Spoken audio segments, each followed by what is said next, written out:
Today we're going to be going over why Bitcoin is probably one of the best investments to make right now, temporarily. But the real question is, how do you make that investment? Do you make it, do you just buy Bitcoin? Are you new to Bitcoin? How do you store it? What do you do with it?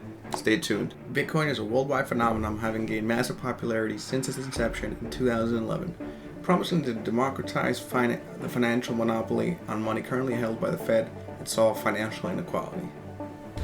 You might ask, what is Bitcoin and how is it different from the regular old greenbacks in our pocket?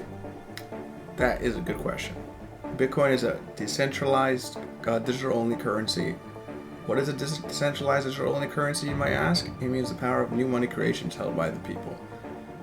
The supply is hard-coded into the code to cap the supply at 21 million coins.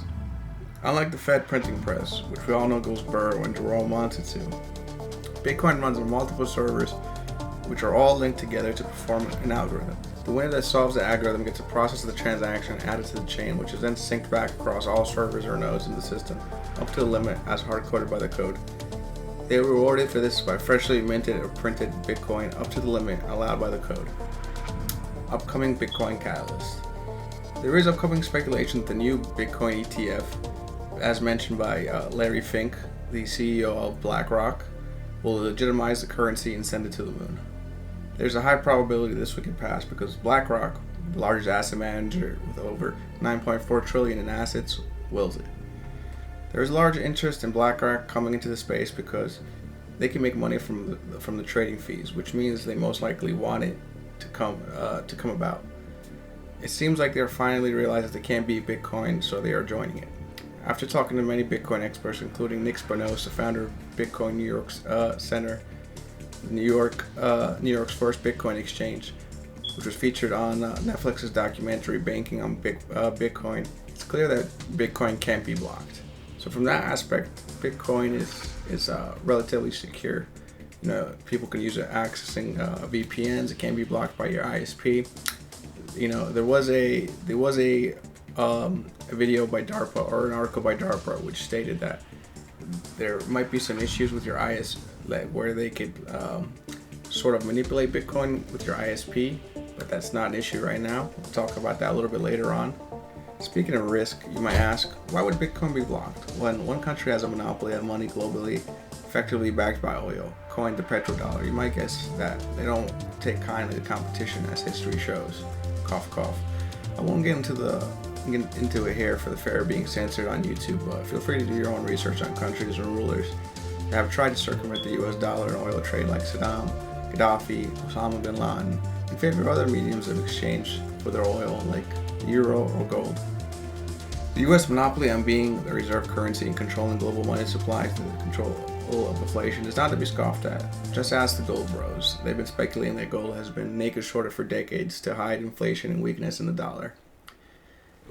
That is the conundrum that most institutional investors fear.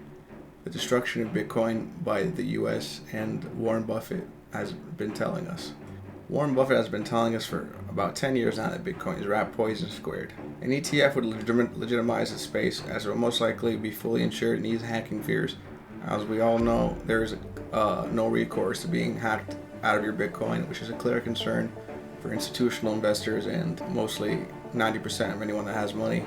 As we all know, there's no recourse to being hacked out of your Bitcoin, which is a clear concern because due to all the backdoors that are known to exist, thanks to Snowden, in our hardware, in our operating systems, and malicious hackers writing malicious code, such as malicious smart contracts to steal your coins. You know, most people don't understand how computers work or trust them, so BTC gets an ETF.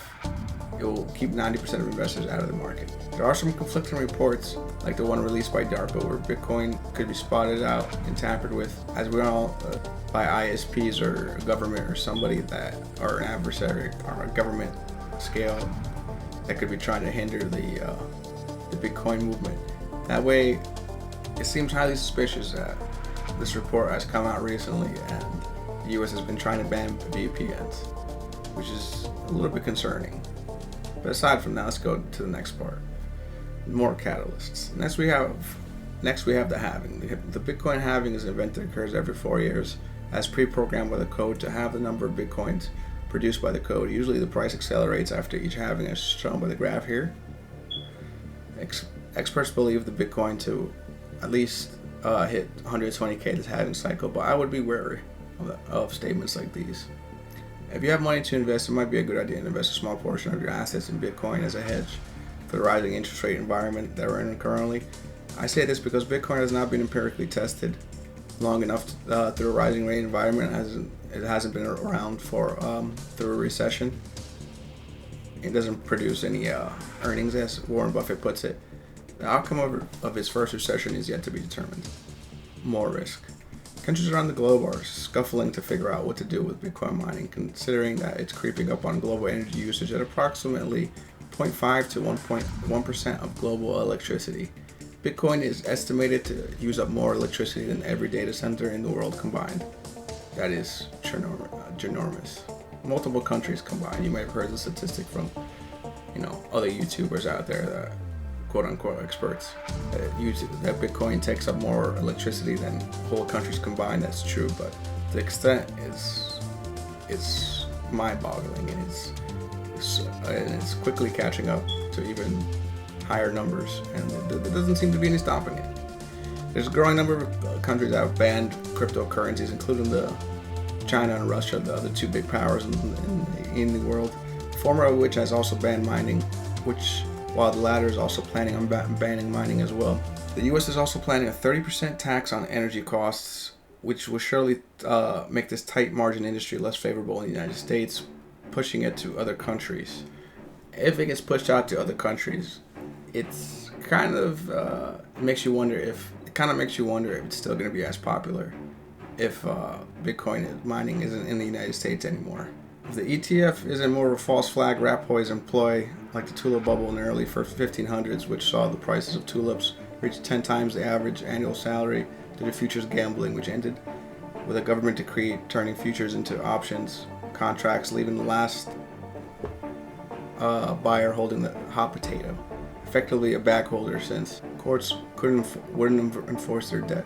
How to store your Bitcoin. If you're still inclined to buy Bitcoin and you're technically inclined, you can use a Ledger hardware wallet. This is the best way to store your Bitcoin if you're savvy.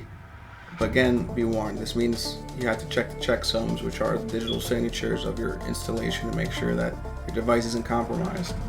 You can go on their website to figure out how to do that, check out some YouTube videos.